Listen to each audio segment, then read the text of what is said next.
Hello guys, Sharmishtha કિચનમાં તમારું હાર્દિક સ્વાગત છે। તો આજે આપણે બનાવીશું ગુજરાતીઓનો ફેમસ નાસ્તો એવો પાતળા, જેને અળવીના પાન પણ અમુક જગ્યાએ કહે છે।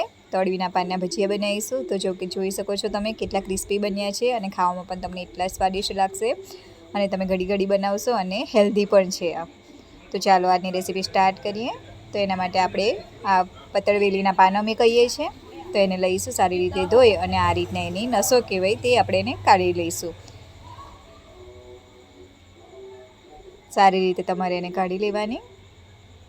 બધા પાનમાં આ જ રીતના તમારે કરવાનું। હવે આપણે બેસન લઈશું, એટલે કે ચણાનો લોટ લઈશું। જેટલા પાન હોય એ રીતના તમારે એ માપથી તમારે લેવાનું રહેશે। હવે એમાં 2 થી 3 ચમચી જેટલો આપણે ચોખાનો લોટ ઉમેરીશું। ચોખાનો લોટ ઓપ્શનલ છે, તમારે ના નાખવો હોય તો નહીં નાખવાનો। હવે મીઠું નાખીશું સ્વાદ પ્રમાણે। હળદર 1 ચમચી જેટલો, મેં અહીંયા કશ્મીરી લાલ મરચું લીધું છે। લીલા મરચાં મેં અહીંયા નથી વાપરવાની, એટલા માટે થોડું મરચું વધારે લેવું, લાલ મરચું, ધાણા જીરું પાવડર અને ચપટી જેટલો ગરમ મસાલો, અજમો આપણે નાખીશું થોડો અને થોડી હિંગ ઉમેરીશું। ચપટી જેટલી જ હિંગ ઉમેરવાની તમારે। હવે તલ આપણે એમાં ઉમેરીશું, મેં અહીંયા સફેદ તલ લીધા છે। હવે થોડી ખાંડ ઉમેરીશું, ખાંડની જગ્યા પર તમે ગોળ પણ ઉમેરી શકો છો અને લીંબુનો રસ ઉમેર્યો છે। એની જગ્યા પર તમે ગોળ આમલીનું પાણી ઉમેરો ને તો પણ એનાથી સરસ એવો સ્વાદ લાગે છે। હવે ખાવાનો સોડા અને તેલ ઉમેરી લઈશું અને થોડું પાણી ઉમેરતા જઈને આપણે એને મિક્સ કરતા રહીશું। ગાંઠો ના પડે એ રીતનું તમારે એને મિક્સ કરી લેવાનું। તો જો આ રીતનું તમારે ખીરું બનાવવાનું રહેશે।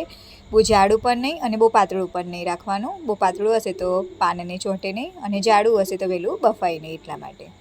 તો જો આ રીતના પાન લેવાનું તમારે અને સારી રીતે આપણે જે ખીરું બનાવ્યું છે બેસનનું, એ તમારે સારી રીતે એને લગાવી દેવાનું। હવે આપણે બીજું એક પાન મૂકીશું એના પર।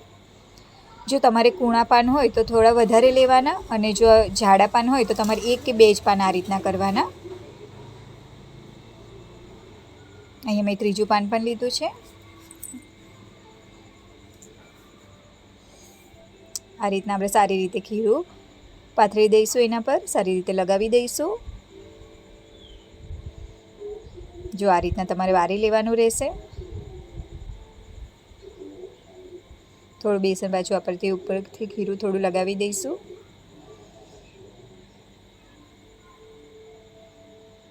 આ રીતના તમારે ચોરસ ટાઈપનું કરી દેવાનું રહેશે, ગોલ ગોલ કરી દેવાનું આ રીતનું। તો જો બની ગયું છે એક, આ રીતના બીજા બાકીના પણ હું બનાવી લઈશ। તો જો મારા 3 બન્યા હતા, 9 એક જોડીમાંથી 9 જેટલા પાન નીકળ્યા હતા, એટલે 9માંથી મેં 3ની બેચ બનાવી છે, એટલે 3 બન્યા છે।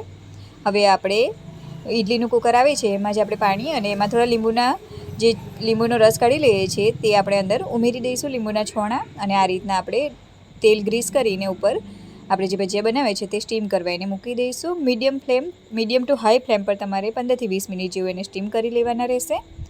તો જો મારા ભજીયા હવે સ્ટીમ થઈ ગયા છે, આ રીતના તમારે ચપ્પુ નાખીને ચેક કરી લેવાના। હવે તમારે તાત્કાલિક વઘારવા હોય તો પણ તમે વઘારી શકો છો, અથવા તો સવારના નાસ્તા માટે પણ રેડી કરી શકો છો।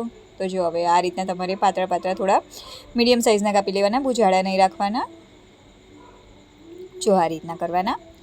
હવે આપણે એક પેન લઈશું અને એમાં તેલ ઉમેરીશું। તમે અહીંયા સિંગ તેલ વાપરશો તો પણ એનાથી પણ ખૂબ જ સારો સ્વાદ લાગશે।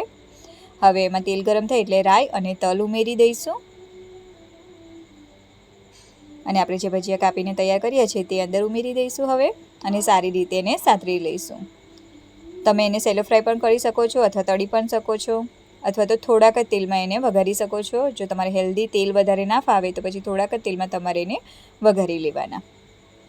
થોડા ક્રિસ્પી થાય ત્યાં સુધી આપણે એને થવા દઈશું। તો જો તમે જોઈ શકો છો કેટલા સરસ થઈ ગયા છે ક્રિસ્પી, ખાવામાં પણ તમને ખૂબ જ સ્વાદિષ્ટ લાગશે। તમે ટ્રાય કરજો ઘરે એકવાર। તો ચાલો આપણે સર્વ એને કરી દઈએ। તમે ચા સાથે પણ સર્વ કરી શકો છો એને, એમને એકલા પણ સારા જ લાગે છે।